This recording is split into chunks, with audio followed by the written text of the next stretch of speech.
Paz do Senhor. Queria agradecer a Deus mais uma vez por estarmos aqui nesse momento, em especial tratando um pouco da Palavra de Deus, tomando como foco aqui a lição 2, do último trimestre desse ano, que vai falar um pouco sobre a vida de Samuel e de seus pais, a educação que ele obteve, e o título é O Nascimento de um Líder Profético em Israel. O que é interessante observar aqui?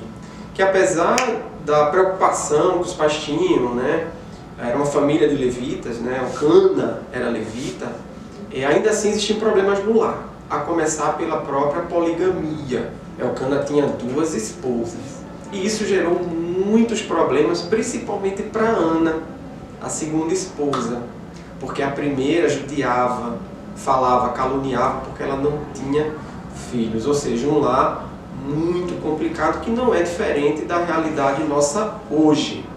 Mas observa-se que Ana, apesar dos problemas, não deixava de adorar a Deus. E houve um dia em que Deus a abençoou, dando a ela um filho, e o nome desse filho de Ana, Samuel. E ela o ensinou.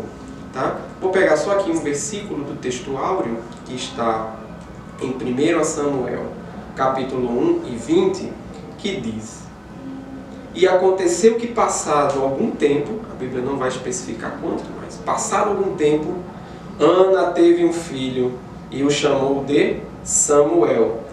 E disse: Foi porque eu pedi a Deus. Foi abençoada.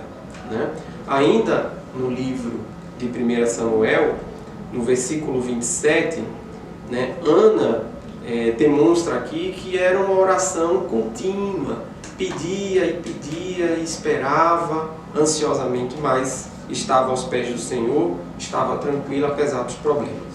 No versículo 27 também, de 1 Samuel capítulo 1, diz o seguinte: Por este menino, Samuel, ela orava, e o Senhor a concedeu esse filho. Versículo 28, para finalizar: Pelo que também ao Senhor eu o entreguei.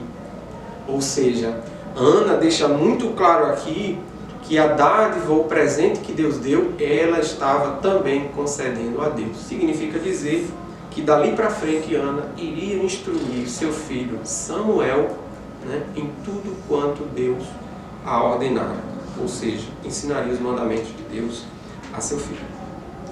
Então, como havia dito no início, a família de Ana, não era das mais simples, era muito complicado o contexto da família de Ana. Tinha a esposa de Elcana, além da Ana, que falava mal dela porque ela não tinha filhos. Mas mesmo assim Ana não deixava de orar. Então, no contexto da família brasileira hoje, a gente vai ver ali também que existem muitos problemas. E é importantíssimo, assim como Ana fez, deixar esses problemas aos pés de Deus, para que Ele possa orientar e aconselhar, como Ana assim também o fez. E ela foi alcançada. Em relação a Samuel, seu filho, nós vamos perceber que ele teve no lar os ensinamentos, tanto do pai, que era levita, quanto da mãe, Ana, que também adorava a Deus. E como a Bíblia diz, Elcana ia adorar a Deus, Ana ia adorar a Deus, apesar das preocupações que Ana tinha. E naquele momento, Senhor, esses são os meus problemas. Toma conta deles e faz conforme o que tu quiseres. E ela foi alcançada. Então Samuel foi instruído por seus pais. Samuel estava sempre na casa de Deus, ou seja, Eli, que era o sacerdote, o instruía também, já que Elcana era filho de levita, ele era da família dos levitas, então ele estava nesse contexto de ensinamento. A tribo levita era uma tribo separada das 12, que tinha o ofício de cuidar das coisas de Deus.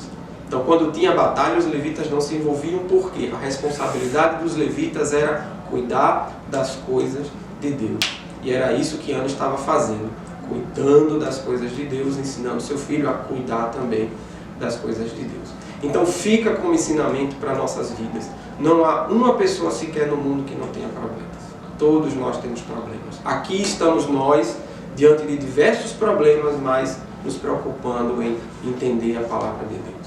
Então, se você tem problema, jogue aos pés de Deus. Ana fez isso, foi agraciada, Deus lhe deu ensinamento, e dali para frente ela precisava ter o máximo de zelo, de preocupação, de cuidado com o que Deus havia colocado na sua mão. Você tem um filho, cuide desse filho, faça com que ele seja alguém digno de confiança. Foi o que aconteceu com Samuel. Samuel tornou-se um juiz que passou a julgar os problemas do povo, foi profeta para também passar as ordenanças de Deus para o povo, e dali para frente Samuel deixou claro que precisava também ser um instrumento nas mãos de Deus, assim como seus pais estavam sendo. Então, se você tem problema, você é uma pessoa normal, tá? Se você não tivesse, é que seria uma pessoa estranha. Então, todos nós temos problemas. Coloque esses problemas aos pés de Deus, né? Peça o seu conselho e certamente Deus vai lhe agraciar se você estiver de acordo com a sua vontade. E nunca se esqueça, tá? Deus é o nosso principal conselheiro e diante dele não há problema que resista. Amém? Nos encontramos no próximo momento. Vamos orar. Senhor maravilhoso Deus, eterno Pai, queremos te agradecer, meu Deus, por mais uma vez tu ter nos permitido estar aqui. Aprendemos, Pai, através dessa lição que não há, Pai, não há uma pessoa sequer que não tenha problemas. E por isso, Pai, nos curvamos diante de Ti, porque sabemos que Tu é o principal, Pai, o principal.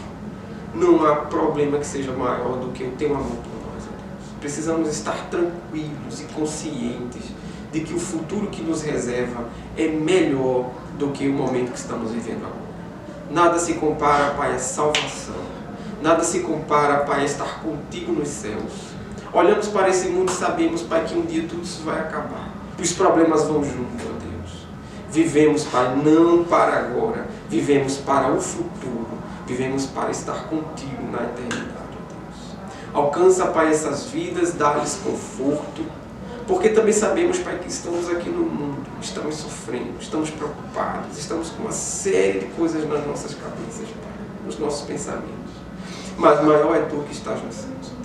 Tu nos desses Teu Filho, prova maior de amor não há. Senhor, que possamos fazer como Ana, Deus. Diante das nossas preocupações diárias, coloquemos tudo isso aos Teus pés, para que Tu dê a orientação certa. E que no momento certo, Tua bênção chegue até nós. E até lá, Pai, que continuemos a ir ao santuário a adorar. Que estejamos sempre em nossas casas adorando. Porque no momento certo, Tu vais chegar com a providência necessária. Esteja conosco, Pai. Não nos aparta. Não nos deixa distantes, ó Deus. Nos alcança onde estivermos. Para que possamos, Pai, estar felizes, gozando da Tua presença, Pai. É o que Te pedimos e agradecemos no nome do Teu Filho amado Jesus. Amém.